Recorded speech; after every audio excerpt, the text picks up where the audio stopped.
ಶಿವಮೊಗ್ಗದ ಸವಳಂಗ ರಸ್ತೆಯಲ್ಲಿ ಈಗ ಹೈಡ್ರಾಮಾ ಶುರುವಾಗಿದೆ. ರಾಜಕಾಲುವೆಯನ್ನ ನುಂಗಿ ನೀರು ಕುಡಿದಿರೋ ಅತಿಕ್ರಮಣಕಾರರ ವಿರುದ್ಧ ಈಗ ಕರ್ನಾಟಕ ರಾಷ್ಟ್ರೀಯ ಸೇನೆ ಸ್ವಾಭಿಮಾನಿ ಬಣ ಸಮರ ಸಾರಿದೆ.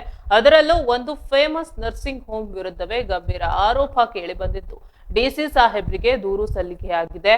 ಶಿವಮೊಗ್ಗದ ಅಕ್ಕಮಹಾದೇವಿ ವೃತ್ತದ ಬಳಿ ಸುಮಾರು 2 ಕಿಲೋಮೀಟರ್ ಉದ್ದಕ್ಕೆ ರಾಜಕಾಲುವೆಯನ್ನ ಅತಿಕ್ರಮಣ ಮಾಡಲಾಗಿದೆ ಅನ್ನೋದು ಇವತ್ತಿನ ಬಿಗ್ ಎಲಿಗೇಷನ್. ಮಳೆ ನೀರು ಹರಿಯೋಕೆ ಜಾಗವೇ ಇಲ್ಲದ ಹಾಗೆ ಕಟ್ಟಡಗಳನ್ನ ಕಟ್ಟಲಾಗಿದೆ. ಇದರಿಂದ ಮಳೆ ಬಂದ್ರೆ ಸಾಕು ನೀರೆಲ್ಲ ರಸ್ತೆ ಮೇಲೆ ನುಗ್ತಾ ಇದೆ ಅಂತ ಸಂಘಟನೆಯವರು ಕಿಡಿಕಾರಿದ್ದಾರೆ. ಇನ್ನು ಈ ದೂರಿನಲ್ಲಿ ನೇರವಾಗಿ ಚಂದ್ರಗಿರಿ ನರ್ಸಿಂಗ್ ಹೋಮ್ ಹೆಸರನ್ನ ಪ್ರಸ್ತಾಪ ಮಾಡಲಾಗಿದೆ. ಈ ನರ್ಸಿಂಗ್ ಹೋಮ್ ರಾಜಕಾಲುವೆ ಜಾಗದಲ್ಲಿ ಅಕ್ರಮವಾಗಿ ತಲೆ ಎತ್ತಿದೆ.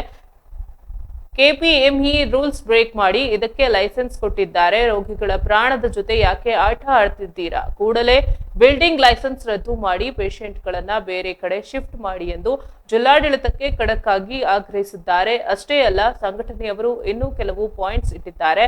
ಅಕ್ರಮ ಕಟ್ಟಡಗಳಿಗೆ ಮೆಸ್ಕಾಂ ಯಾಕೆ ವಿದ್ಯುತ್ ಸಂಪರ್ಕ ಕೊಟ್ಟಿದೆ? ತಕ್ಷಣ ಅದನ್ನ ಕಟ್ ಮಾಡಬೇಕು. ಬಡವರ ಮನೆ ಹೊಡೆಯೋಕೆ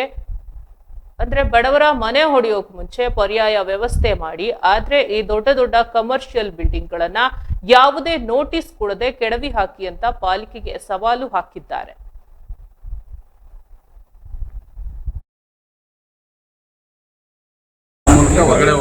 ಶಿವಮೊಗ್ಗ ನಗರದಲ್ಲಿ ಒಟ್ಟು 2 ಕಿಲೋಮೀಟರ್ ರಾಜಕಾಲುವೆ ಇರುತ್ತೆ. ಅದರಲ್ಲಿ ಮಹಾನಗರ ಪಾಲಿಕೆಯಿಂದ ಏನು ನಿರ್ಮಾಣ ಮಾಡ್ಬೇಕಾದ್ರೆ ಬಫರ್ ಝೋನ್ ಬಿಟ್ಟಿರ್ತಾರೆ 15 ಅಡಿ ಅದನ್ನೆಲ್ಲ ಅತಿಕ್ರಮಣ ಮಾಡ್ಕೊಂಡಿದ್ದಾನೆ. ಕಮರ್ಷಿಯಲ್ ಕಟ್ಟಡಗಳನ್ನು ಕಟ್ಕೊಂಡಿದ್ದಾರೆ, ಅಪಾರ್ಟ್ಮೆಂಟ್ಗಳನ್ನು ಕಟ್ಕೊಂಡಿದ್ದಾರೆ, ಮನೆಗಳನ್ನು ಕಟ್ಕೊಂಡಿದ್ದಾರೆ. ಇನ್ನು ಮುಂದೆ ಹೋಗ್ತಿದ್ದಂಗೆ ಸಣ್ಣ ಮನೆಗಳ ಸಮೇತನೂ ಕಟ್ಟಿದ್ದಾರೆ. ಅದಕ್ಕೆ ಅಲ್ಲಿ ನರ್ಸಿಂಗ್ ಹೋಮ್ ಸಮೇತನೂ ಇದೆ. ಯಾಕಂತ ಹೇಳಿದ್ರೆ ನರ್ಸಿಂಗ್ ಹೋಮು ಶುಚಿತ್ವ ಇರೋಂಥ ಜಾಗದಲ್ಲಿ ನಡೀತಕ್ಕಂಥ ಕೆಲಸ ಆಗಬೇಕು. ಅಲ್ಲೇನಂತ ಹೇಳಿದ್ರೆ ರೋಗಿಗಳು ಸುಮಾರು ಜನ 80ರಿಂದ 100 ಜನ ರೋಗಿಗಳಿರ್ತಾರೆ. ಅವರಿಗೆ ಯಾವುದೇ ಥರದ ಸುರಕ್ಷತೆ ಆದ್ಯತೆಗಳಿರಲ್ಲ. ಅವ್ರಿಗೆ ಮತ್ತೆ ರೋಗ ಆಡೋಂಥ ಚಾನ್ಸಸ್ ಇರುತ್ತೆ.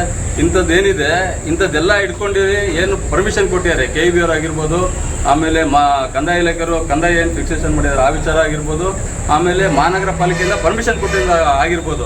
ಈ ಕೂಡಲೇ ಅದನ್ನೆಲ್ಲ ಕಟ್ ಮಾಡಬೇಕು. ನಾವು KEB ಅವ್ರಿಗೂ ಈ ಸಲ ಇದರಲ್ಲಿ ಒಂದು ಮನವಿಯನ್ನು ಸಲ್ಲಿಸ್ತಾ ಇದೀವಿ. ಅವ್ರು ಏನು ಕರೆಂಟ್ ಕೊಟ್ಟಿದ್ದಾರೆ ಅದನ್ನು ಈ ಕೂಡಲೇ ಅದನ್ನ ಕಟ್ ಮಾಡಬೇಕು. ಆಮೇಲೆ ಅಲ್ಲೇನು ಬಫರ್ ಝೋನ್ ಇರೋ ಜಾಗದಲ್ಲಿ ಕಟ್ಟಡಗಳು ನಿರ್ಮಾಣ ಮಾಡಿದರೆ ಈ ಕೂಡಲೇ ಅದನ್ನು ತೆರವುಗೊಳಿಸೋಂಥ ಕೆಲಸ ಮಾಡಬೇಕು.